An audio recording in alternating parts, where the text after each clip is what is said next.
Pune warriors ಮತ್ತು ಕೋಲ್ಕತಾ ನಡುವಿನ ಪಂದ್ಯದಲ್ಲಿ ರಘುವಂಶಿ ಅವರು ಔಟ್ ಆದ ರೀತಿ ಫೀಲ್ಡಿಂಗ್ ಅಬ್ಸ್ಟ್ರಕ್ಷನ್ ಇಂದಾಗಿ ಔಟ್ ಆದ್ರು. ಹಾಗಾದ್ರೆ ಆ ನಿಯಮ ಏನು ಅಂತಕ್ಕಂಥದ್ದು ನಿಮಗೆ ಗೊತ್ತಾ? ಕ್ರಿಕೆಟ್ನ ಲಾ 37 ಯಾವ ವಿಷಯವನ್ನ ಹೇಳುತ್ತೆ? ಯಾವ ಆಟಗಾರರು ಔಟ್ ಆಗ್ತಾರೆ, ಫೀಲ್ಡಿಂಗ್ ಮಾಡೋದಕ್ಕೆ ತೊಂದರೆ ಮಾಡಿದ್ರೆ ಅಂತಕ್ಕಂಥದ್ದು ನಿಮಗೆ ಅದರ ಅರಿವಿದೆಯಾ?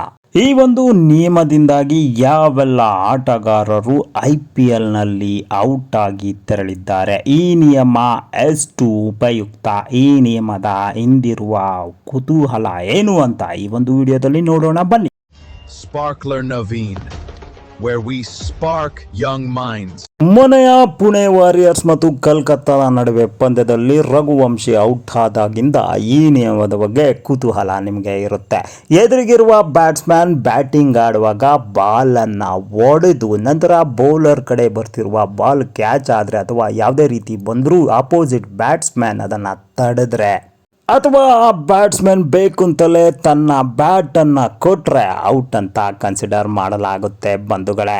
ಅದೇ ಬ್ಯಾಟ್ಸ್ಮನ್ ತಾನು ಹೊಡೆದ ಬಾಲು ವಿಕೆಟ್ಗೆ ಏನಾದ್ರೂ ಹೋಗಿ ಬ್ಯಾಟ್ ಇಂದ ಹೊಡೆದ್ರೆ ಅಥವಾ ತಾನು ಹೋಗ್ತಿರುವ ಬಾಲ್ ಅನ್ನ ಕಾಲಿಂದ ಹೊಡೆದ್ರೆ ಅದನ್ನ ನಾಟ್ ಔಟ್ ಅಂತ ಕನ್ಸಿಡರ್ ಮಾಡಲಾಗುತ್ತೆ. ಇದು ಕ್ರಿಕೆಟ್ ನಲ್ಲಿ ಇರ್ತಕ್ಕಂಥ ನಿಯಮ. ಅನೇಕ ಪಂದ್ಯಗಳಲ್ಲಿ ಈ ರೀತಿ ನಡೆದಿದೆ ಬಂಧುಗಳೇ. ಅದೇ ಬ್ಯಾಟ್ಸ್ಮನ್ ತಾನು ಹೊಡೆದ ಬಾಲು ವಿಕೆಟ್ಗೆ ಹೋಗೋದನ್ನ ಕೈಯಿಂದ ತಡೆದ್ರೆ ಅದನ್ನ ಔಟ್ ಅಂತ ಕನ್ಸಿಡರ್ ಮಾಡಲಾಗುತ್ತೆ. ಎಷ್ಟೋ ಪಂದ್ಯಗಳಲ್ಲಿ ಈ ರೀತಿ ಅನೇಕ ಬ್ಯಾಟ್ಸ್ಮನ್ಗಳು ಪೆವಿಲಿಯನ್ಗೆ ತೆರಳಿದ್ದುಂಟು. ಬಾಲ್ಗಳನ್ನು ಕೈಯಿಂದ ಮುಟ್ಟೋ ಆಗಿಲ್ಲ, ಫೀಲ್ಡಿಂಗಿಂದ ಬರೋ ಬಾಲ್ ಕೂಡ ತಡೆಯೋ ಆಗಿಲ್ಲ. ಅದು ಉದ್ದೇಶಪೂರ್ವಕವಾಗಿದ್ದರೆ ಅದನ್ನು ಖಂಡಿತ ಔಟ್ ಅಂತ ಕನ್ಸಿಡರ್ ಮಾಡಲಾಗುತ್ತೆ. ಅನ್ನೆಸೆಸರಿಯಾಗಿ ಈ ರೀತಿ ಅನೇಕ ಬ್ಯಾಟ್ಸ್ಮನ್ಗಳು ಬಾಲ್ ವಿಕೆಟ್ಗೆ ಹೋಗೋದನ್ನ ಕೈಯಿಂದ ತಡೆದು ಅಥವಾ ಫೀಲ್ಡರ್ ರನ್ಔಟ್ ಮಾಡೋದಕ್ಕೆ ಒಗೆದ ಬಾಲನ್ನು ಕೈಯಿಂದ ತಡೆದು ಔಟ್ ಆದ ಉದಾಹರಣೆಗಳು ಅನೇಕ ಇವೆ.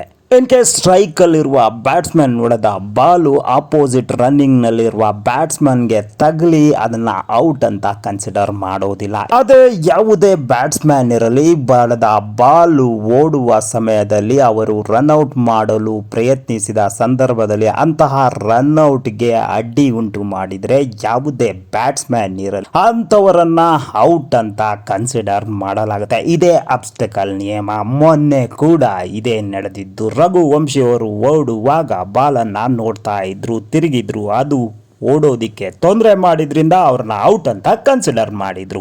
ನಮ್ಮ IPL ನಲ್ಲಿ ಈ ರೀತಿ ಔಟ್ 4 ಬಾರಿ ಆಗಿದೆ. ಪುಣೆ ವಾರಿಯರ್ಸ್ ವರ್ಸಸ್ ಕೋಲ್ಕತಾ ವಿರುದ್ಧ 2013ನಲ್ಲಿ ನಮ್ಮ ಯೂಸಫ್ ಪಠಾಣ್ ಬಾಲನ್ನ ಕಾಲಲ್ಲಿ ಒದ್ದಿದ್ರು, ಹಾಗಾಗಿ ಅವರನ್ನ ಈ ನಿಯಮದಡಿ ಔಟ್ ಅಂತ ಕನ್ಸಿಡರ್ ಮಾಡಲಾಯಿತು. ಎರಡನೇ ಘಟನೆ ನಡೆದಿದ್ದು 2019ರಲ್ಲಿ SRH ವರ್ಸಸ್ DC ವಿರುದ್ಧ ನಮ್ಮ ಬೌಲರ್ ಆದಂತಹ ಅಮಿತ್ ಮಿಶ್ರಾ ಅವರು ಬ್ಯಾಟಿಂಗ್ ಆಡುವ ಸಂದರ್ಭದಲ್ಲಿ ಬೌಲರ್ ವಿಕೆಟ್ ಗುಡಿಯೋದಿಕ್ಕೆ ತೊಂದರೆ ಉಂಟು ಮಾಡಿದ್ರು, ಹಾಗಾಗಿ ಔಟ್ ಅಂತ ಕನ್ಸಿಡರ್ ಮಾಡಿದ್ದು. ಮೂರನೇ ಘಟನೆ 2024ರಲ್ಲಿ CSK ವರ್ಸಸ್ RR ವಿರುದ್ಧ ರವೀಂದ್ರ ಜಡೇಜಾ ಅವರು ಫೀಲ್ಡರ್ಗೆ ಅಬ್ಸ್ಟ್ರಾಕ್ಟ್ ಮಾಡಿದ್ರು ಅಂತ ಕನ್ಸಿಡರ್ ಮಾಡಿ ಔಟ್ ಮಾಡಲಾಯಿತು. ನಂತರ ನಡೆದು ಈಗ 2026ರ IPL ನೀವೆಲ್ಲರೂ ಕೂಡ ರಘುವಂಶಿದು ಗಮನಿಸುತ್ತೀರ. ಈ ನಿಯಮ ನಿಮಗೆ ಎಷ್ಟು ಸರಿ ಅನ್ನಿಸ್ತಾ ಇದೆ ಅಥವಾ ತಪ್ಪು ಅನ್ನಿಸ್ತಾ ಇದೆ? ಸರಿ ಅನಿಸಿದ್ರೆ ಸರಿ ಅಂತ ಕಾಮೆಂಟ್ ಮಾಡಿ, ತಪ್ಪಂದ್ರೆ ತಪ್ಪಂತ ಕಾಮೆಂಟ್ ಮಾಡಿ. ಕ್ರಿಕೆಟ್ ಕುರಿತಾದ ಹೆಚ್ಚಿನ